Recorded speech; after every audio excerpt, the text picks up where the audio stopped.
एक घने और रहस्यमयी जंगल के बीचों बीच सोनवन नाम का जंगल फैला हुआ था।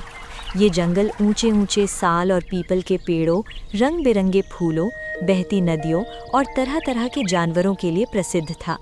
सुबह होते ही यहाँ पक्षियों की मधुर चहचहाहट गूंज उठती और शाम ढलते ही झींगरों की आवाज़ पूरे जंगल को संगीतमय बना देती। इसी जंगल में अलग अलग स्वभाव और सोच वाले जानवर रहते थे, लेकिन सभी जंगल के नियमों का पालन करते थे और एक दूसरे की मदद करते थे। सोनवन जंगल में दीरी नाम का एक छोटा सा हिरन रहता था। वो बाकी हिरणों से थोड़ा अलग था, क्योंकि वो केवल दौड़ने या खाने में ही नहीं बल्कि नई नई बातें सीखने में भी बहुत रुचि रखता था। उसे नदी के पास बैठकर पानी की लहरों को देखना, चींटियों की कतार को ध्यान से समझना और बूढ़े कछुए से पुरानी कहानियां सुनना बहुत अच्छा लगता था। दीरी, जंगल सिर्फ ताकत से नहीं, समझदारी से चलता है। बात दीरी के दिल में बस गई थी। एक दिन जंगल में अजीब सी हलचल मच गई। दूर पहाड़ियों की ओर से तेज धुआं उठता दिखाई दिया।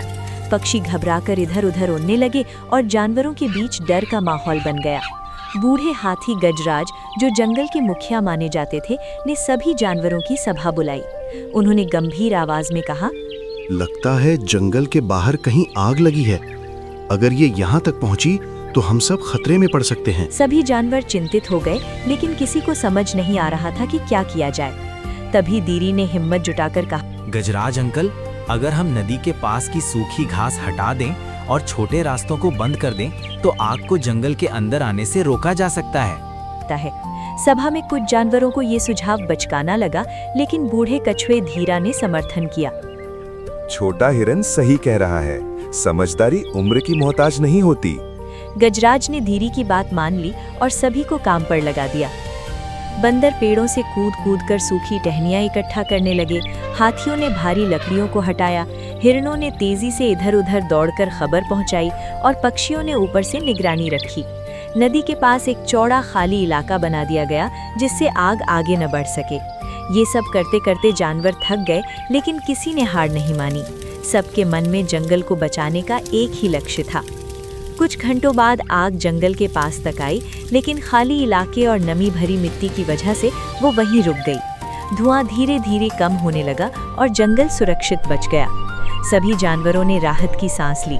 गजराज ने गर्व से दीरी की ओर देखा और कहा, आज इस छोटे से हिरण ने हमें सिखाया कि सच्ची बहादुरी ताकत में नहीं, सही समय पर सही फैसला लेने में होती है। पूरा जंगल खुशी से झूम उठा। उस दिन के बाद दीरी को जंगल में खास सम्मान मिलने लगा।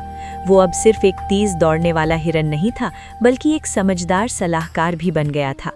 छोटे जानवर उससे सीखने आते और बड़े जानवर उसकी बात ध्यान से सुनते।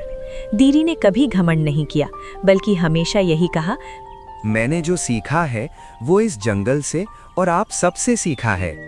समय बीतता गया और सोनवन जंगल पहले से भी अधिक हरा भरा और सुरक्षित हो गया। जानवरों के बीच आपसी विश्वास और मजबूत हो गया। दीरी अक्सर नदी किनारे बैठकर सूरज को ढलते देखता और सोचता कि अगर सभी मिलकर काम करें तो कोई भी मुश्किल बड़ी नहीं होती। इस तरह सोनवन जंगल की ये कहानी आने वाली पीढ़ियों के लिए एक सीख बन गई कि समझदारी, सहयोग और हिम्मत से हर खतरे को हराया जा सकता है।